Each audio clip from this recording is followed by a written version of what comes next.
Welcome everyone to Rebooting Education in the Post-Pandemic Era, sponsored by the Hoover Education Success Initiative at the Hoover Institution of Stanford University.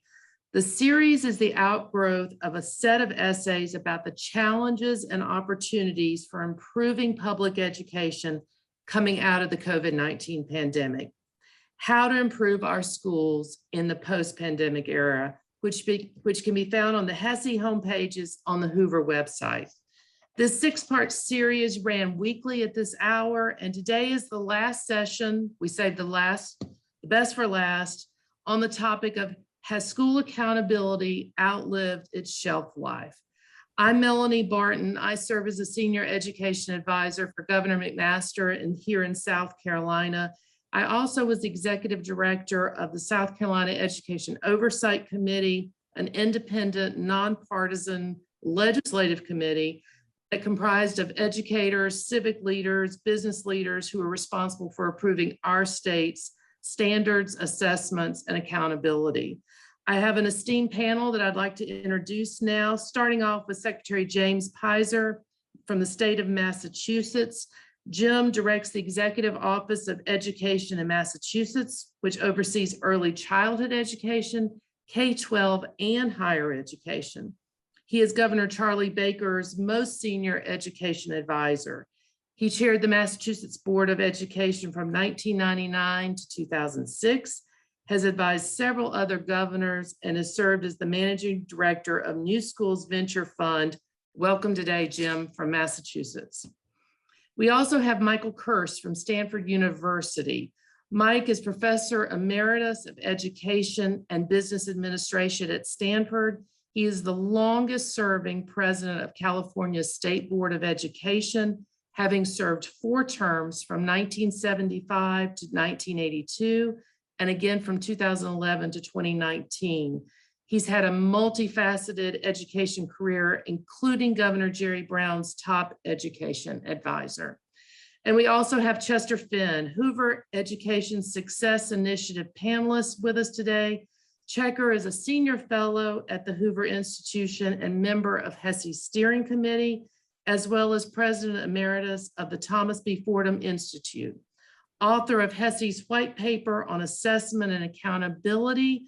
His career has included service as Assistant U.S. Secretary of Education and on the Maryland State Board of Education. Welcome, Checker. Thank you very much. We'll have a set of question and answer session with our panelists for about 35 minutes and then turn to audience questions. If you'd like to pose a question, please use the question format in the Zoom, and all questions will be checked for clarity and repetition. We look forward to a lively hour ahead, and it's time to kick off this great panel. So I want the panelists to kick off the discussion by answering a question that I think will help you to understand their involvement and expertise with school accountability. So for each of the panelists, I'm going to ask you to respond to this question. How has your own work education, past and present, advanced or regressed or otherwise intersected with the evolution of school accountability? Checker, let's start with you on this question, if you don't mind. Well, I'm going to show my old age here because I feel like I've been intersecting with this topic for a bunch of decades now, really going back to the birth of the National Assessment of Educational Progress, NAEP, in the 60s and 70s, the Nation at Risk, the agitation of governors in the mid-'80s because they had no data on how their states were doing, even though they've been told their states were at risk, and they didn't know quite what to do about it, except it involved somehow fixing their schools. The rebirth of NAEP with state-level reporting for the first time in 1988, the Charlottesville Summit, the year after that, and then we fast forward to the national goals, which said every kid's supposed to be proficient. Well, how are you going to know if your kid is proficient if you don't have metrics? And how do you know if the school is producing kids who are proficient if you don't have mechanisms? And what are you going to do about it if they're not? So going on to No Child Left Behind, and then in both its good and bad incarnations, and Race to the Top, and ESSA, and my own struggles on the Maryland State Board of Education to see if Maryland could come up with a decent accountability plan under ESSA, which for the most part, I don't think we succeeded with. The perils of leaving it to the states entirely. But so I've been living with this for a long time, even before HESI came along. Great, thank you. Jim, let's hear your experience there in Massachusetts and your work in education accountability. Well, thank you, and thanks for having me here today. I mean, it's a loaded question in terms of whether I've had a positive or a negative effect on it all. I guess I'll have to leave it to others to decide about that. But when I first joined the Board of Education back in 1995, which sounds like a long time ago until Checker started talking, we were just 2 years out from enacting our State Education Reform Act, and we were still in the process of developing curriculum frameworks or standards, and hadn't yet begun working on MCAS, our state assessment, which didn't roll out for the first time until I think 1998. And it was only after I became chairman of the board in '99 that we were able to put the first school and district accountability system in place. In 2010, after I left the board, the legislature enacted something called the Achievement Gap Act, which clarified and strengthened the department's or the board's ability to intervene in low-performing schools and districts. And by the time I rejoined the board as Secretary of Education in 2015, we were in the process of evaluating PARC versus our own MCAS. We ultimately decided to stay with MCAS, primarily in order to ensure control over our test items, even though we ended up incorporating much of the PARC design principles into our sort of MCAS 2.0.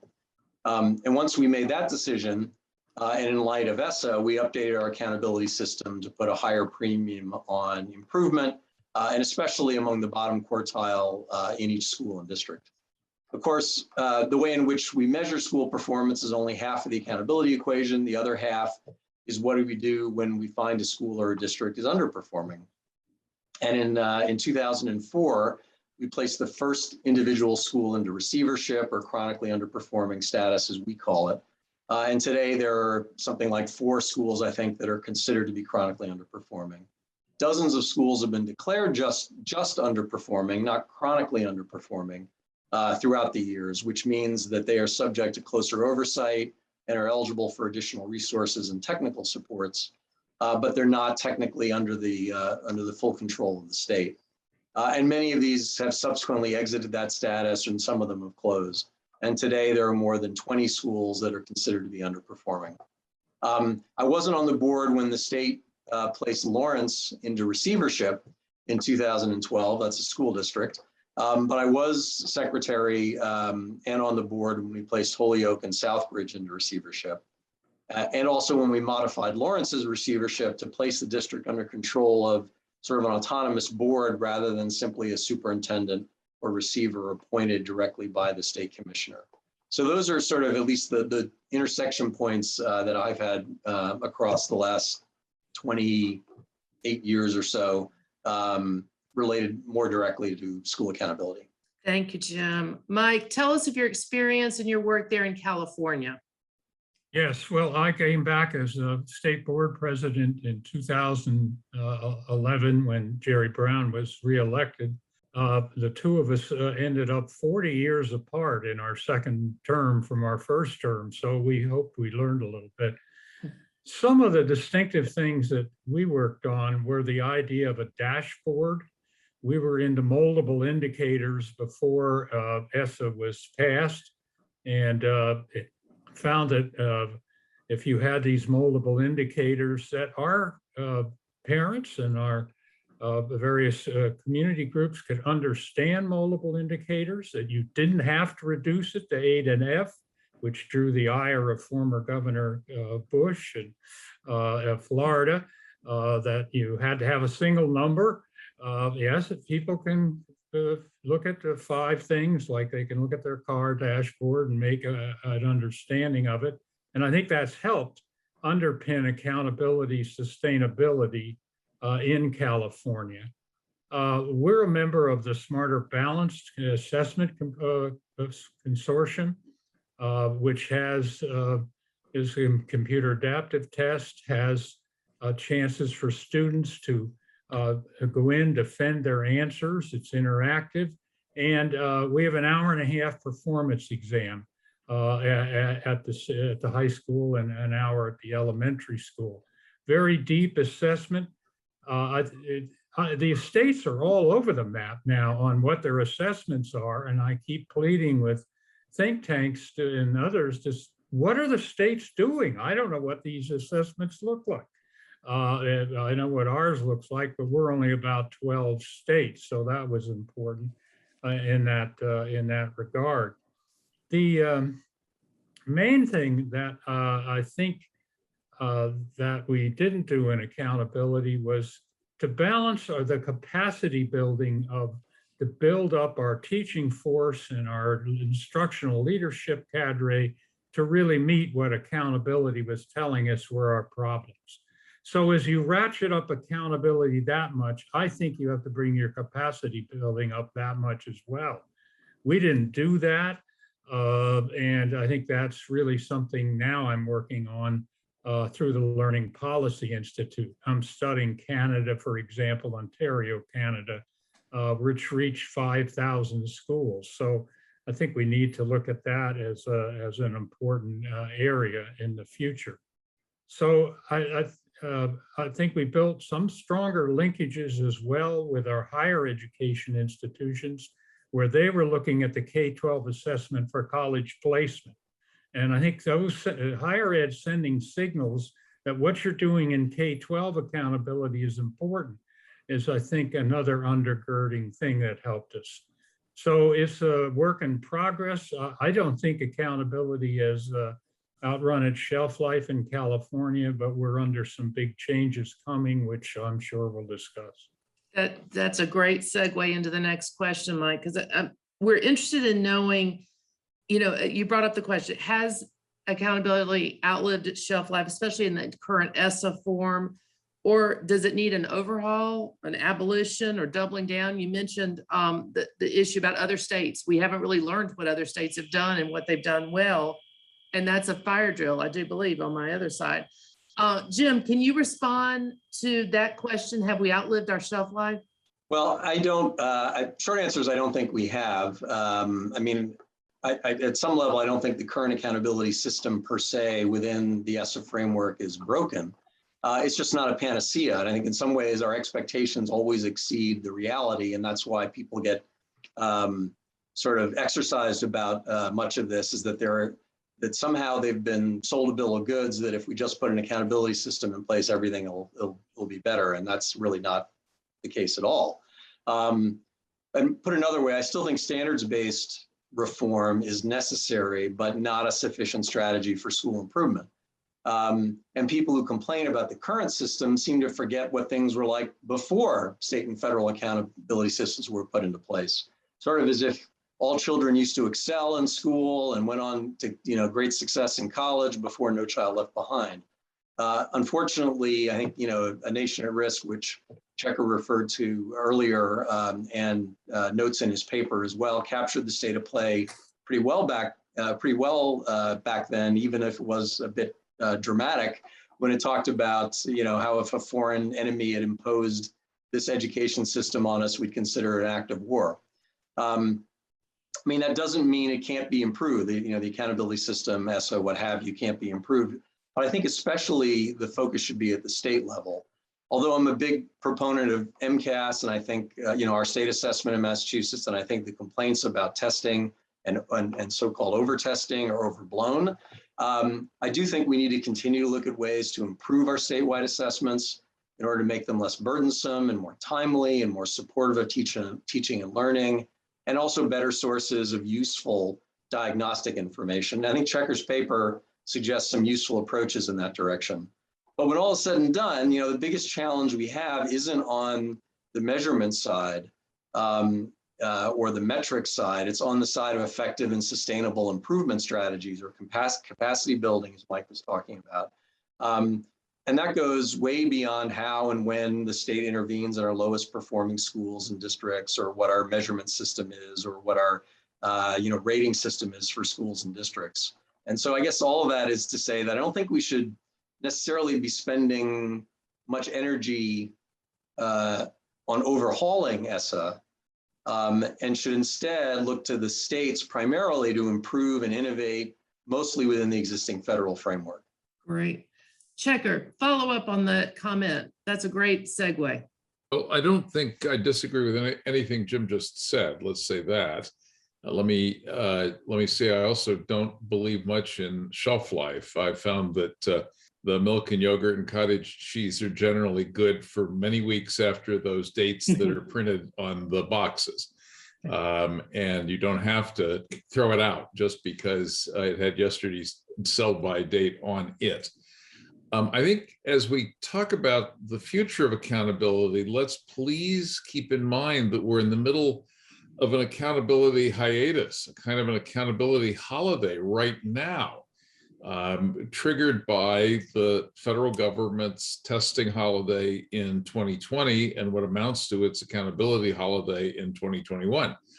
And so I really do think the very first question is, are we going to get back to it, to actually what is expected under ESSA, which is still the law of the land?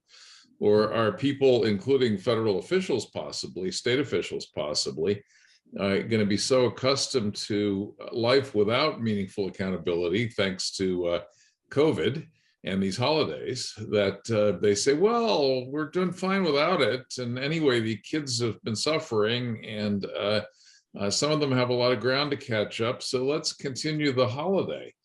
I do think that's a clear and present issue that we ought to be very mindful of. If we are resuming serious results-based accountability for schools and possibly for kids and districts, then I do think we can look to the future with a bunch of ideas for how it might be more expansive and better and maybe more effective than the current ESSA law and the way it's being implemented in many places. So I'm happy to consider improvements if we are able to look beyond ESSA. But right at this moment, I'm a little panicked about whether ESSA still has traction, or whether we're going to remain on holiday for the foreseeable future. Yeah, Mike, why don't follow up with that question? What are your thoughts on this? Has it outlived its life, ESSA? Yes, well, I think coming from a strongly state to the left of center, voted about 65% for Biden. Accountability has deep political roots here. The advocacy communities for low-income people, for various groups of racial, ethnic groups, to some extent the business community, and parents generally, is strong and able, I think, to sustain it. I think we need to look at two different major changes, and I don't know how to do these, but I just tuned out of the Education Commission of the States annual meeting, where the other states were talking about the same thing we're talking about.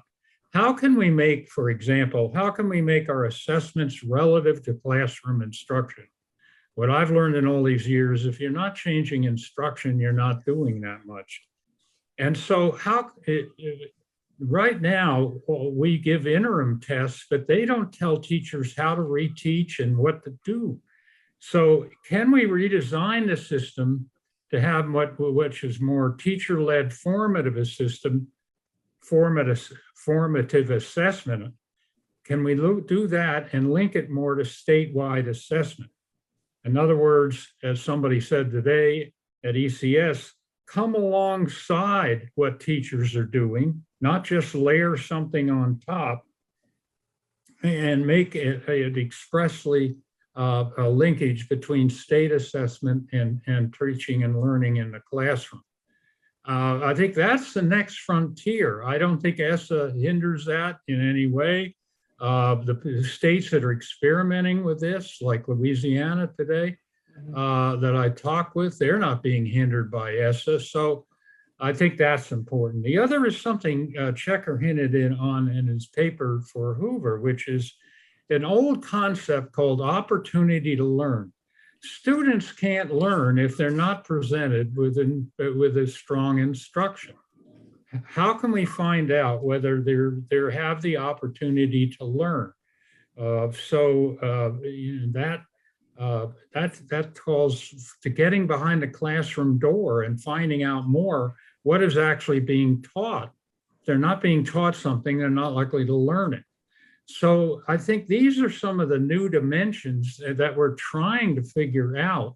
And I think those are important to figure them out. Melanie, is it okay if I jump in for just for a second? Please. Both responding to both Checker and Mike. We here in Massachusetts, we were able to sustain our testing program this current or just the previous school year. But that was, that was a close thing, I think, in a lot of ways. And it feels like it was a critical decision on our part to keep the forward motion happening. Otherwise, we could never restart it. I think we're still struggling with that, but we were able to implement in a modified form our testing program last spring. I think that was critically important. So I think a real pause would be a real problem. By the same token, interestingly enough, Massachusetts is just as liberal as California. I think we may have even voted in a higher percentage for Joe Biden than California. But I would say accountability is less well or deeply embedded in the sort of broader political context. We've had strong leadership support in the governor's office and in the legislature for now 28 years. But when you get down to the next level of the political establishment, as well as the more community-based sort of organizations and parent groups and other sort of stakeholders, unfortunately, I feel that our roots are pretty thin in the ground. So I'm constantly concerned that we may lose a lot of ground if we run into a bump in the road that's a little bit too problematic. And in some cases, Mike, some of the things that you're suggesting, which have been talked about for a while, about trying to sort of bring summative assessment sort of more fully into the classroom and in a more formative or interim way, I fear will just sound like more testing to the folks out in the field, and will generate a backlash that will threaten, whatever we've got in place right now. Which is not to say that what you're talking about isn't a great idea, but the more the state is looking behind the classroom door, I feel the more, politically fraught that's going to be. Great. This is a good segue into talking about Checker's report that he did, the latest paper on arguing for accountability 3.0. Because Checker, can you kind of go through what your position on that? And do you still stand by your comment 6 months later after the pandemic? Yeah, arguably even more so. So many kids have lost so much ground, and so many gaps that were already problematic have gotten wider during this time. So the first point again is to resume results-based accountability, and the second point is to perfect it. And the paper, which I appreciate people apparently having read, tries to chart a future course, mostly beyond ESSA, but some of these things could easily be done within ESSA. Some of the changes are large. For example, I do think that we should be finding a way to shift from focus on proficiency to an actual focus on preparedness of kids for the next step in life, rather than just some bar on the test scale. Are they actually ready for high school to succeed? Are they actually ready for college, career, whatever? And I think that should begin to become our focus much more than test scores. I also believe that we ought to be striving hard for broader indicators of learning and of school effectiveness than just test scores. One of the reasons people get unhappy about testing is that not so much that we're doing too much of it, it's that it looms too large in our judgments about schools. And we're aware of so many things that we really do care about schools doing with kids and for kids that tests really don't tell us much of anything about. I mean, we care about character, we care about citizenship, we care about creativity, we care about social emotional well-being, we care about character development. There's a whole lot of things that school climate, and yet we don't have good ways of measuring these that stand up to any kind of standard of validity, reliability, and incorruptibility, if I may. And so we don't know how to work those into our judgments about schools. Mike's dashboard tries to get at some of them. And he can tell us more about how that works. But I think the country as a whole needs to think about additional gauges of student learning and of school performance.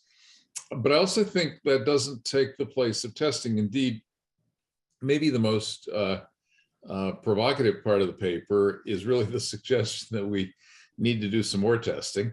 I've become a huge believer in kindergarten readiness testing as a baseline for everything that follows, against which progress can be gauged in the early grades. I think that waiting for third grade, as ESSA does, to wait to check on reading and math is too late. I think that focusing only on reading and math is too narrow. I do believe in end of course exams in the high school and even the middle school courses and in a lot of subjects, and not just academic subjects, also the tech voc type of courses. And then I believe that if you've got this broader gauge of information about what kids are learning in the school, you can then begin to not only have diplomas that are more that mean something important, but you can also have much better gauges of school effectiveness than what we've been relying on so far as we've been trying to implement ESSA. The stickiest wicket, as Jim said earlier, always with accountability is, so what do you do if the results aren't satisfactory? And let's make important footnote, if the results are great, you also need to find ways of rewarding schools and kids and districts that are doing a fantastic job. It shouldn't just be a negative, hostile kind of gotcha approach to education governance. But our biggest concern, of course, is with kids that aren't learning and gaps that are widening and schools that are persistently doing a poor job of educating their students. And then what do you do? And our intervention efforts mostly haven't worked very well, frankly. We do need to pay more attention to the capacity kinds of issues that Mike was alluding to. I worry a little as we dig into opportunity to learn issues that we risk ending up refocused on inputs rather than results. And getting that balance right, I think, is not a small challenge. I've also come to believe, this is going to sound very Hoover-like, that giving kids exit visas and alternatives is another way to deal with underperforming schools, which is to say school choice. It's easier to let kids leave bad schools than to fix bad schools. And it can work if we provide the means for them to go to better schools when they leave the bad schools. So I think that various forms of school choice ought to be a intervention, so to speak, as well as efforts to fix and correct and do continuous improvement in the existing schools that are not as good as they should be. I can keep going, but I think that's plenty for the moment. I think all of us that have worked in accountability, it's all these checks and balances that we talk about. We talk about what we measure and what we count changes behavior, sometimes good, sometimes badly. There's so many nuances to this, but you've all focused on a key part is how do you use accountability to ensure what's going on in the classroom, which is student learning, is the most important, because that's what we're all here, is to improve student learning and student outcomes. So Mike, respond to Checker's comments. I'd love to hear your feedback. Well, we have one of our indicators in California is called the college and career indicator, and which relates, of course, to high schools in this case. But we use a number of factors, including, of course, whether they qualify for the course requirements for the universities, how many students are doing that. By the way, that's on a trend like that, just going up. I mean, that's one of the hidden success stories, I think, of public education, is that we are getting more students prepared and ready to go to college. And until the pandemic hit, our college completion rates were going up. So that's one. And then we look at the quality of the sequences of the career and tech courses, and between high school and colleges. We look at dual enrollment, which is growing dramatically. In some ways, the best way to understand a college course and standards is to take a course at the college level. So I think that's one thing.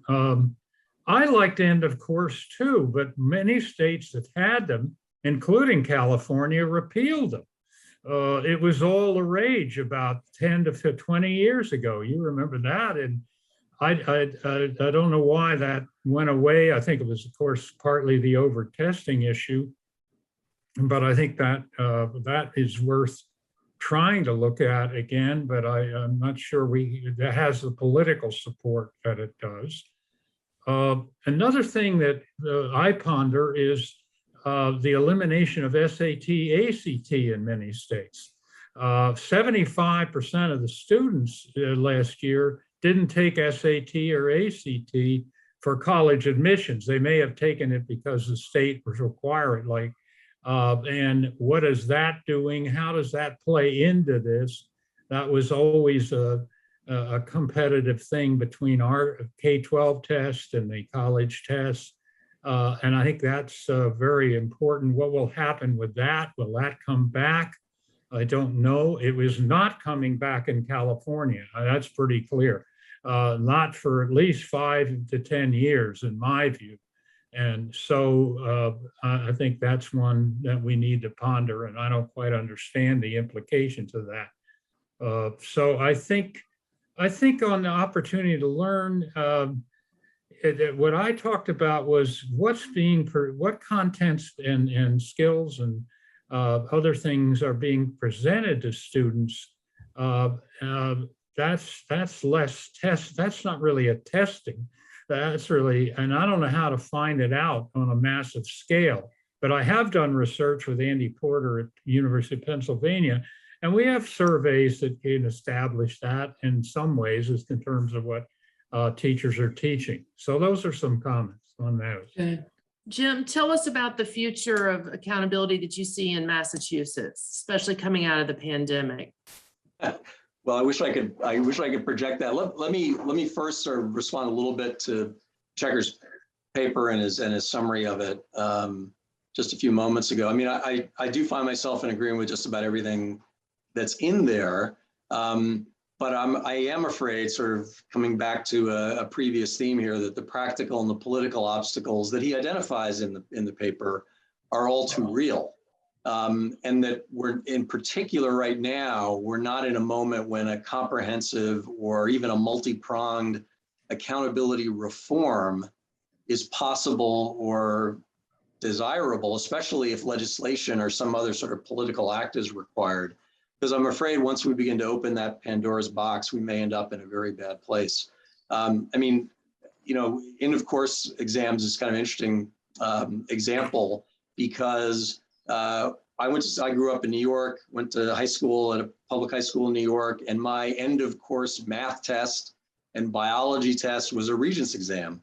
So, I mean, this is like going back to the future, but if we were today, I think, at least in Massachusetts, I think this is probably true in a lot of other places, to have an end of course exam that more specifically, for lack of a better word, dictated the content of those courses, I'm afraid we'd be fighting a tongue war with educators and other advocates in a way that would even make the wars about assessment seem a little bit tame. So I think there's, again, I wish it were otherwise, and obviously even getting to the subject of greater parental choice or more charter schools or more options for parents to choose from is, we all know the politics of that, and that's certainly played out here in Massachusetts. But I think an area that holds a lot of promise, I think, is actually in keeping with some of what you were saying, Mike, as well as some of the things that you recommend, Checker, and also which may offer the promise of being a little bit less controversial, is to create a more differentiation, at least at the high school level, with new or expanded sort of cohort-based pathways that are more explicitly tied to post-secondary education and employment. So whether it's early college or career technical education, broadly defined, so in other words, not just vocational or occupational training, I think there's a lot of opportunity to create more competency-based, more outcome-based graduation requirements that might be more measurable and also more grounded in meaningful external standards that might be, a little bit more non-negotiable. So in other words, these aren't standards that are being established by educators, but they're being established by employers or by colleges, and therefore maybe a little less political. So anyway, that may be naive to believe that that's true. But I do think, to the extent that, and again, I think this is consistent with some of the points that Checker was making, that we're able to anchor a high school educational experience to something that's really externally defined in terms of what the outcomes and competencies are or need to be for a graduate to become successful. Great points, great points. So the last question for the panel as we discuss this is, so kind of going forward, do you think we stay with an ESSA form, or do you think there's any hope that we go back to a system of accountability for all the states that's a little bit more uniform? Mike started off by saying, I'm not really sure what other states are doing. It's hard to compare. I tried to do that when I was at the Education Oversight Committee. I've read all your accountability proposals in ESSA, and I still had questions about it. But is there anything that can states like Massachusetts and California, and then very conservative states like South Carolina, can we all agree on certain measures that all students should be held accountable to throughout the country? And I'll start with you, Mike, on that question. I don't know. I sort of doubt it. I don't see the political groundswell to move back to uniform federal standards. If that's going to happen, I think it's farther out in the future than at this time. I think we're in California very supportive of a particular assessment, smarter balanced. We think it's better than that would happen at the lowest common denominator of the federal system. So we would resist it on that base. And I think the diversity that's out there, it's going to be hard to put that, reverse that direction. I did want to say something on Checker's exit issue. The landscape is changing dramatically. California is projected to lose 700,000 students at the end of the next 5 years. And that's a huge number. And this is because changing our birth rates, particularly among Hispanic parents. So there's going to be a lot more spaces out there. And these school districts are already worried about our system of finance, that you lose your money if students go away.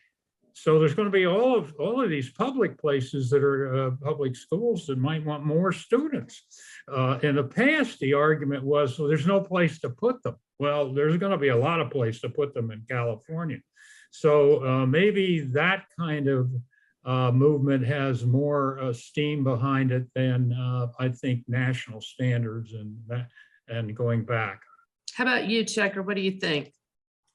Well, I was going to say to Mike, I was previously only talking about exiting from one school to another, but apparently they're exiting the whole state of California.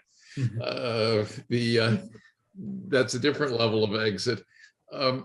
We tried for shared standards and it was called Common Core, and actually it was going great until the federal government got involved with it. So I don't know if we can do that again because that may be tainted as an idea. We tried almost national tests with these two consortia, the Smarter Balanced and the PARC. And Smarter Balanced is still, I think Mike said 17 states at the present time. I think PARC's down to a much smaller number. Many states are doing their own thing on testing, as somebody's already pointed out. I think the closest thing we have to a national test right now, frankly, is NAEP, which I incidentally believe could be a whole lot more useful to the country if it produced more state level results and more 8th and more 12th grade results. It won't get down to the building level, but I think we would learn a whole lot more about how our kids are doing at the state level than we're getting out of NAEP today. I don't think anybody wants the NCLB kind of mandatory cascade of school sanctions that NCLB required of people. It was so odd in retrospect that you would have every state set its own standards, every state pick its own test, and then have this mandatory set of things you do to low-performing schools, having let the states do all these other things their own way. I don't think anyone wants to go back to the mandatory cascade of interventions. So I think, broadly speaking, an ESSA framework, which is to say states have a lot of say about how they're going to do this, it should be with us. But I do believe that doesn't mean the current things that ESSA seeks ought to be permanent. I do think, as I said a few minutes ago, we could do a lot better in that regard. And I hope before we're done, Melanie, you'll tell us something about how things actually look in South Carolina. We're all deep blue here, except you. You got, well, I'll end on that, but let me go to Jim first. I'll be happy to. Jim, tell me, do you think we can, I mean, here in South Carolina, we aspire to have the outcomes that you have in Massachusetts. So can we have any kind of common accountability measures across states? Well, so, Massachusetts likes to be #1. That's a nice benefit of the NAEP scores. But honestly, other than pat ourselves on the back, I don't know what we do with that information. And I'm not sure what others do, if they determine that they're, number 12 or number 57, or probably not more 57, 47. I think what NAEP at least provides is a benchmark against which at least people who are paying attention can evaluate the rigor or quality or alignment of their own assessment systems. But I think the more we might push on that string, the more pushback we might uncover. So, I think there was a dream that we would have these standards and assessments that would be aligned across all 50 states, even if they weren't totally identical. But I feel like that dream is probably over, and I'm not sure it's worth, again, trying to open up the argument again to go back to it. We need to have some kind of national system so that it's not a race to the bottom, or it's not, at least states can't do their own thing in a bad way without some, at least, transparency about it. But, once again, I think the things that matter most in terms of actually moving the needle on student achievement and school performance are going to happen at a state level. They're going to be different, and that we don't want to necessarily be tied one state to the other in terms of the approaches and strategies that we use. I will say one other thing that hasn't come up, but in some ways getting to Mike's point, which I was disparaging a little bit. I do think when it comes to reading, in particular, the teaching of reading in the early grades, we have to take that on as directly as we can, certainly at a state level, but to the extent possible at a national level, to make sure we are making a real difference in terms of the percentage of children, in particular, low-income children of color who are reading on grade level or proficiently or whatever term we want to use by the time they get to third grade. Because unless we solve that, and I think this is the good news and bad news, this is something that we can and should be able to solve. Everything else is going to be that much harder, if not impossible. Absolutely agree. I wanted to, some of the questions, we're going to go to the questions from the panelists, and a lot have to do with accountability. Has it really changed outcomes? Has it really done anything? And we're going to get to that. I wanted to talk about South Carolina a little, because we are a very conservative state. And what we did during the pandemic was to require formative assessments during the pandemic so that we could kind of monitor where our kids were. And a lot of our districts did it. So we were able to use that data. And then we offered the end of the year summative assessment and encouraged districts. You would think that with an opportunity not to test, districts would say, no, we don't want to. 85% of students were tested, even during the pandemic, because the districts liked having that data. They wanted to know where their students were. And the thing that's come out, which is that the gaps have grown tremendously. And for South Carolina, one of the things that we prided ourselves on is accountability is part of closing those gaps.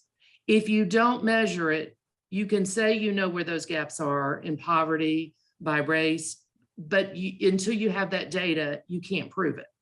And so for us, it's become an eye-opening experience to go, we knew we had these gaps, but now the gaps are even more pronounced. And where we see the gaps more pronounced is in the area of math. If you don't have good quality teaching in the classroom, you cannot learn math. And I tried to tutor my kids a lot during those years, but you have to be taught math. So as we look ahead, a lot of the questions that are coming in are about formative assessments. How do you balance formative assessments versus summative? Is there a way that we can have both, or how would you respond to these questions? How can we have both and ensure that we still know at a certain point in time how our children are doing? Or are we in such an anti-testing mode still that we can't have that balance between formative? Should we have public disclosure of formative assessments? Jim, I'm going to start with you on that issue, because that's a real tough one for state level. I think there's a logic to it, which I totally accept. I think the practical reality of it, though, is it makes it a non-starter. On the one hand, it's just the more testing. And on the other hand, it's more intrusive. So, at least in Massachusetts, and I think this is true in a lot of places, at least one of the arguments that we make in defense of the summative year-end test is, well, at least it doesn't, it's trying to measure outcomes, and it's not trying to tell you exactly what you have to do every day, every week, every month in a classroom. And a lot of people don't buy that argument. Like they say, well, the fact that it is only offered once a year, and that, with the exception maybe of high school 10th graders, it doesn't carry any consequences for the students. It still is sort of dictating what we need to teach in our classrooms. The reality is there's a lot of variation going on. And people and educators and, local communities and others would push back very strongly if we said, not only are we going to test you once a year, but we're going to start testing your kids, 3 times a year to make sure that you are on track with where we think you need to be at any particular point in time. So again, intellectually, I get it. I think educationally, it would be tremendously beneficial. I just think it would be a non-starter. Gotcha. Mike, how would you respond to that? Well, this is a very technical question that I'm not competent to answer, and we really need to get the testing experts in on this to just see the feasibility before we worry about the politics. Teachers are testing all the time. They do formative testing. So the idea that formative testing is more testing is maybe, I think, is not true. So because I think there is a lot more testing going on in this system, and I'm interested that you had such a good uptake on that in South Carolina. The trick is to not require it at the state level, but to be able to have teachers option for formative testing that somehow helps them meet the state assessment and state standards. And you know, we wouldn't get into that. And there's also the concept of interim testing. That is, in California, the state test, teachers were downloading it in literally in millions and doing these interim tests. But that doesn't tell them how to reteach.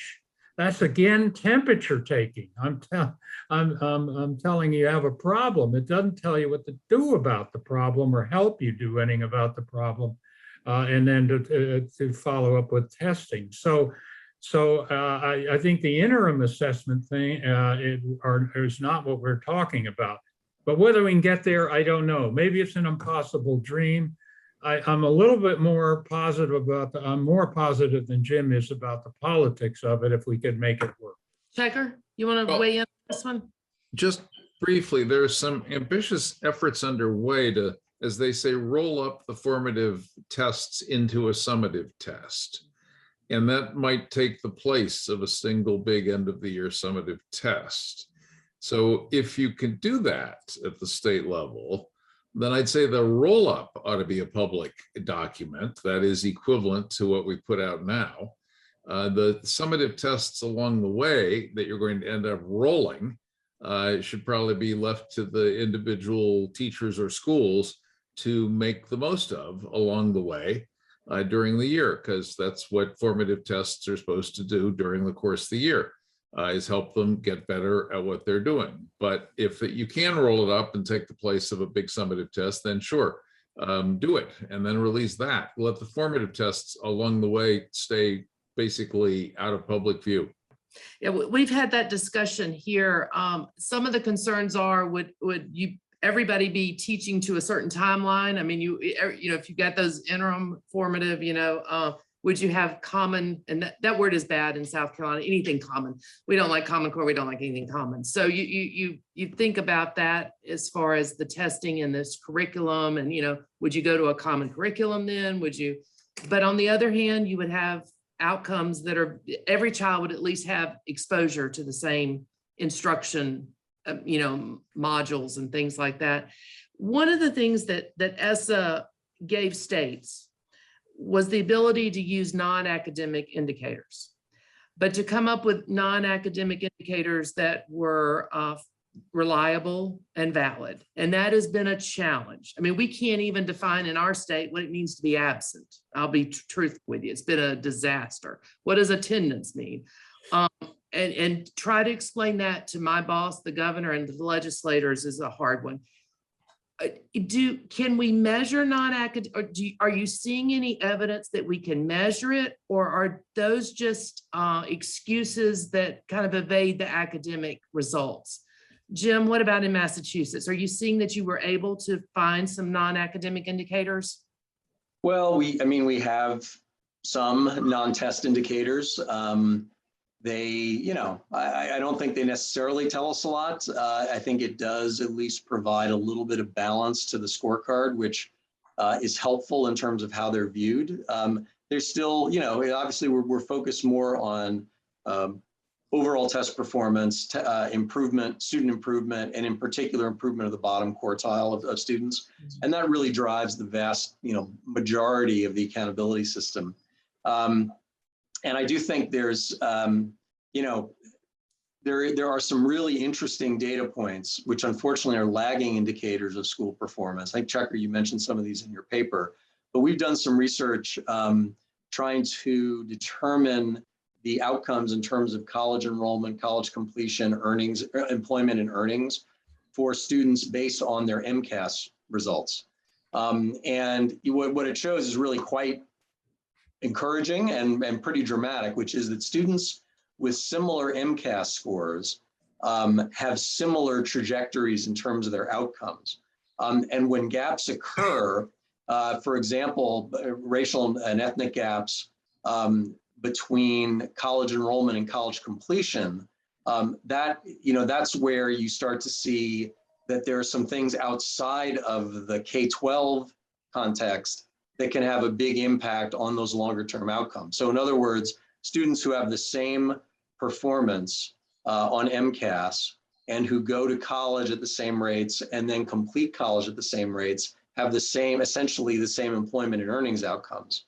But there's a gap between the students who have those same MCAS scores depending on their racial and ethnic group in terms of their college completion rates. So this is, again, I guess my point is, this is an example where the school system may be doing an equally good job with the same students, but the colleges, the higher education system or whatever, once they get out, is creating a gap that, obviously you can't hold the school accountable for. That's good. Mike, in California, you have the great dashboard that you've used. Non-academic indicators, what are you seeing as the future for that on our accountability system? Well, our dashboard is set up where we have state indicators. Those are mostly academic reclassification of limited English speaking and then suspensions and things of that sort.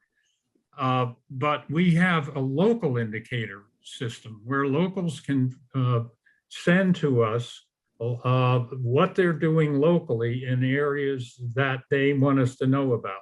And the biggest area there has been in our school climate. But we have not, and Checker mentioned this, we have not agreed on any kind of standard statewide school climate measure. Haven't been able to do it. Maybe haven't put enough R&D research into it, but have not at this point. Social emotional learning is very popular out here. We have some big cities that use measurements of those. They put those in their local dashboards, but they're only a selective group. So, we have this huge testing development industry, the ETS and other organizations, ACT. We don't have the infrastructure building formative testing, climate, social, emotional, and I think we need, that is something the federal government might help with, is to fund, with states don't fund enough R&D. And that might be something the federal role could really help on, rather than trying to push for uniform indicators. That's a great suggestion, Mike. We're out of time for today, but before we close, I want to thank each of you for your contribution and most importantly, for your service to the children of your state and this country. Thank you. A lot of great ideas and commentary that you shared today. Thank you to the audience who offered questions. And finally, thanks to all of you who joined the webinar today. We'll shortly post a recording of this session on the Hoover Education Success Initiative website at hoover.org. If you'd like to revisit the session or share it with friends, we'd love for you to do that. And you can also find recordings of the other installments of this series. So on behalf of HESI, thank you, everyone. Thank you, panelists, and I hope you have a great rest of the day. Thank you, Melanie. Thank you, Melanie. Thank you.